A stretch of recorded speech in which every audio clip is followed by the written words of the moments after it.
Okay, so what we're doing now is obviously the most important process of installing this paint protection film. This is what we call our prep, or also known as decontamination.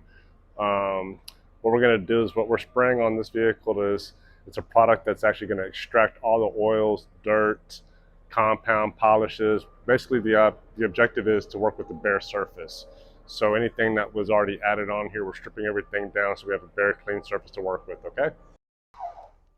And even though that we're just doing a full front package on this particular truck, we also want to go ahead and clean a little bit past that. In most cases as well, it's even okay to wash the entire vehicle. That way when the vehicle's coming in, you're not bringing any other possible debris or contamination to get between the film and your glass, or I'm sorry, between the panel and the film. Also too, as you notice, as we're going through this process, you're going to see that I ensure that we clean out all the crevices between the bumper, headlights, under the hood, up in the wheel well. So we want to be a lot more thorough, okay? It's not just a simple hand wash and that's it. It starts to turn more into a soapy, watery substance. It's basically just starting to, that lets me know that it's doing its process. It's starting to break down all the compounds, the polishes, anything that may be left on this truck. Once it starts to get more into that watery, soapy look, you notice I'm grabbing another product that's gonna actually degrease it and get any other maybe bird droppings or any other bug acid that may be left on the vehicle, so that we're not spending as much time scrubbing on the panels, okay? So it's a little bit extra step, but again, this is the most important process. If your film is the best film on the market and you've already been through the course and everything like that, it's not gonna matter at the end of the day if your prep is not there, okay? So we wanna make sure that we're going through this process very thoroughly. There's no shortcuts. If it takes you a full day to prep it, that so be it. But at the end of the day, we're going to try to do this as efficiently as possible. So at this point, we're going to start actually cleaning and making sure that we're doing a thorough job. I also have here what is also known as a nano skin. It's basically another version of a clay bar, which is the traditional route. And this clay barring is still used to this day. I still use it from time to time. To me, I feel like you can get more uses out of this and it's more efficient opposed to just using a little piece of clay, especially when we're dealing with larger panels like the hood. We have this particular sponge. It's going to be more in thorough as far as getting like if we missed any actual bugs that may have hit the bumper or anything like that. It's a little bit more abrasive, but it's not going to scratch your paint, obviously. And then this is just your soft sponge, okay? So I like to start off with just getting a deep clean first, and then come back over with the soft sponge to just reassure that we've got everything that we need to. A little bit more abrasive sponge is going to be used more, as you can see, the high impact area as far as your headlight, the front of your bumper, the front of probably your entire hood in most cases. Because again, we're going to go after the tree sap that a soft sponge wouldn't generally get. When you're getting into these wheel wells, you want to make sure that you actually hug the wheel well and actually rub in there. Don't just go over just the panel like that.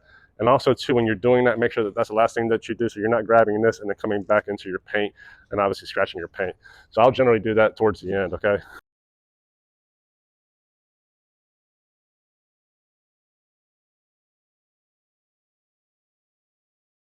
Once I get this entire hood, I'll go ahead and pop it open and actually get the edges, because we're gonna wrap this entire hood. So we want to make sure that we're actually getting cleaned up under so that we have a bare surface that our film can actually adhere to for the longevity. Those are the small details that a lot of guys will miss. They'll just go through a simple hand wash and then have problems with premature lifting or the film not even wanting to stick.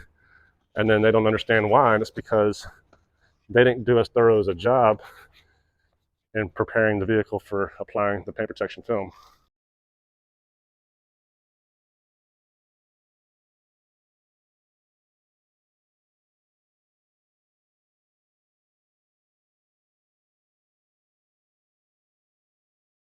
If you're getting a lot of trucks, a good hint, they sell them at Harbor Freight. I'm sure you can get them online, maybe Amazon or whatnot. But if you notice, it's a little hard for even myself. I'm 6'2", to reach the middle of this hood from the fender side.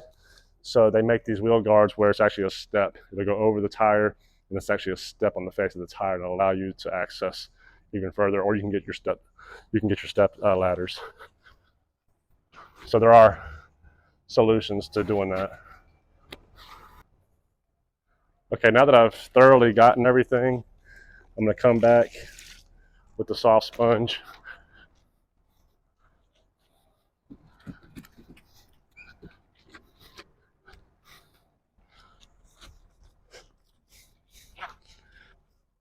This is just a reassurance that we got everything. This truck has recently been painted, so he's obviously going to expect it to be a thorough clean job upon delivery.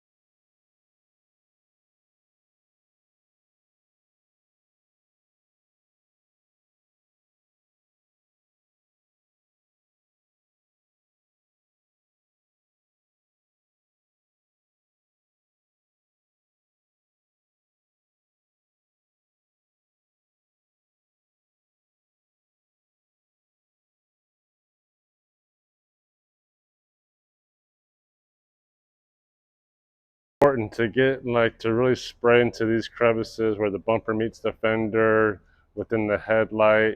All of this, the reason is because when we go to lay our film, it's obviously we're applying a soapy solution, and what that solution is going to do is it's going to reach in back behind there and pull back any contamination that we did not get.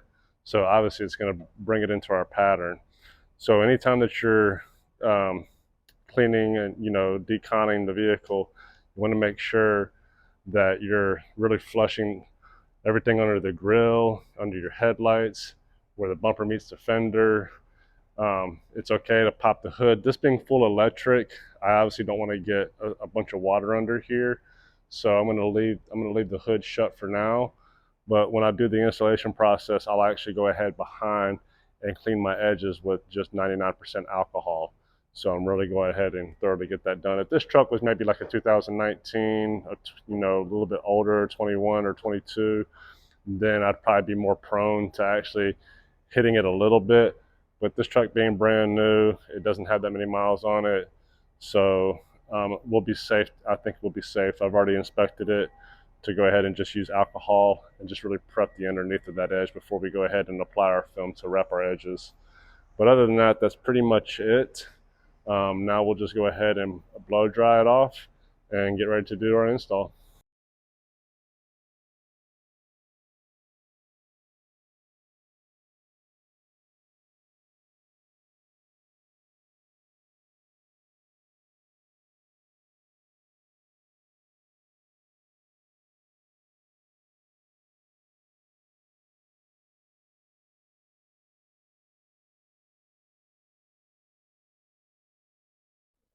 Well, this is some of that debris came up out of the cowl, and I just want to get it off smoothly instead of rubbing it into the paint.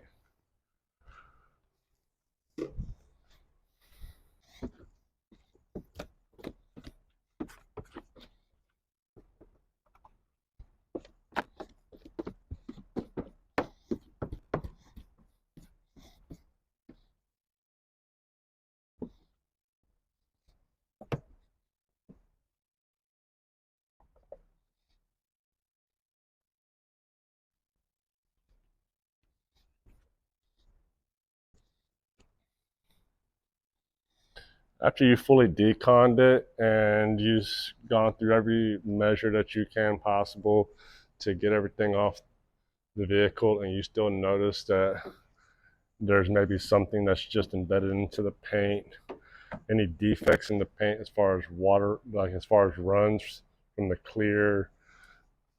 Sometimes you have dust nibs. Sometimes there's just etching in the clear from uh, just a poor quality paint job, or even just the owner not even maintaining the vehicle as as they thought they were. Because if bird droppings or tree sap stays on the paint too long, it'll etch into the clear. And the only way to fully get it back to somewhat showroom finish is that you have to go through a compound and polish. So if that client did not do that, you'll see that you may have to take those extra steps to get it to where you're satisfied with the outcome, and so is the client.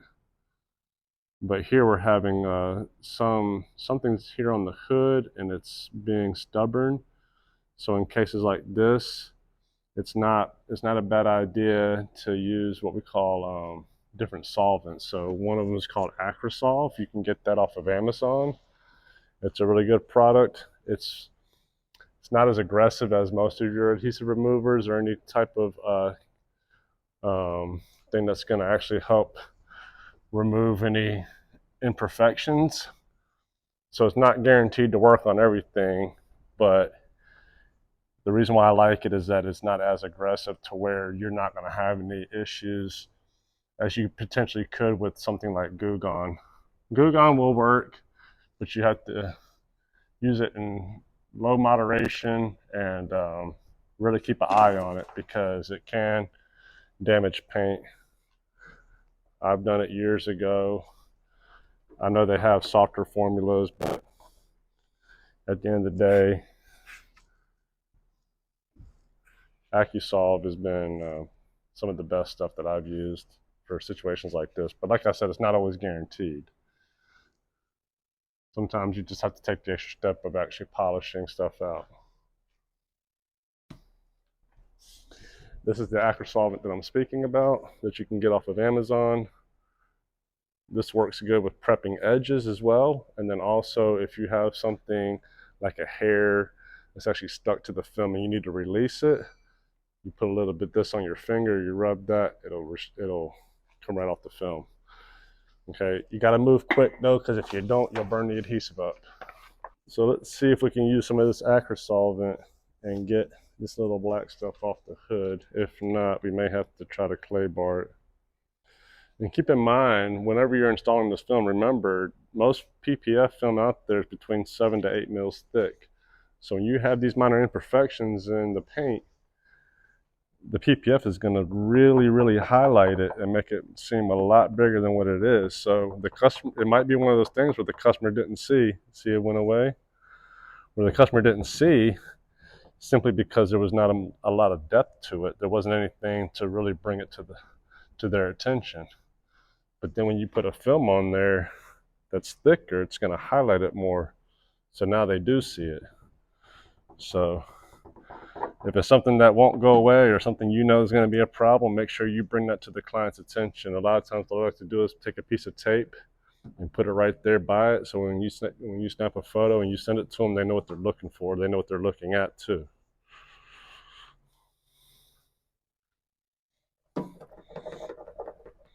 That's the whole process too, as far as when you're deconning these vehicles. Remember that you're looking for things that could be problematic.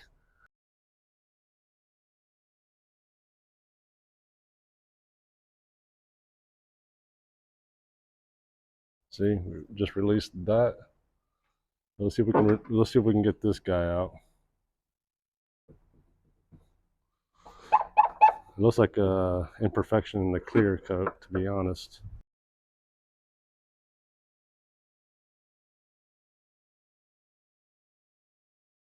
We got a little bit better. All right, we got this one back here. Let's see if we can get this guy out.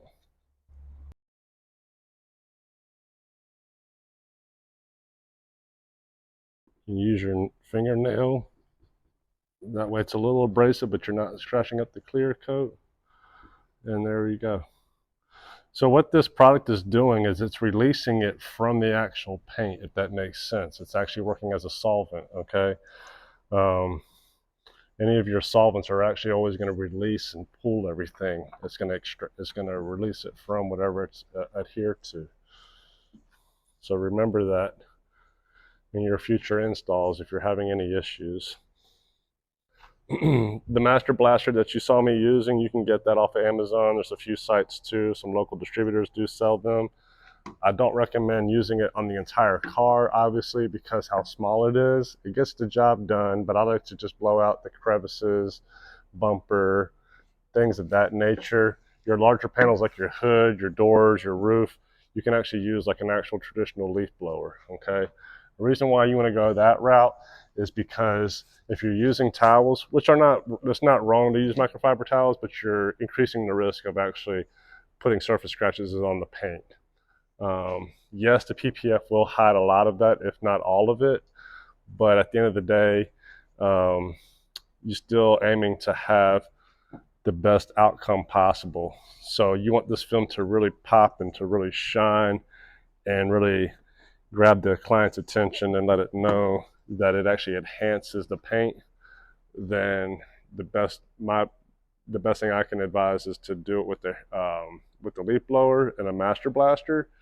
Also, too, by using those tools, it allows you to blow out all these crevices.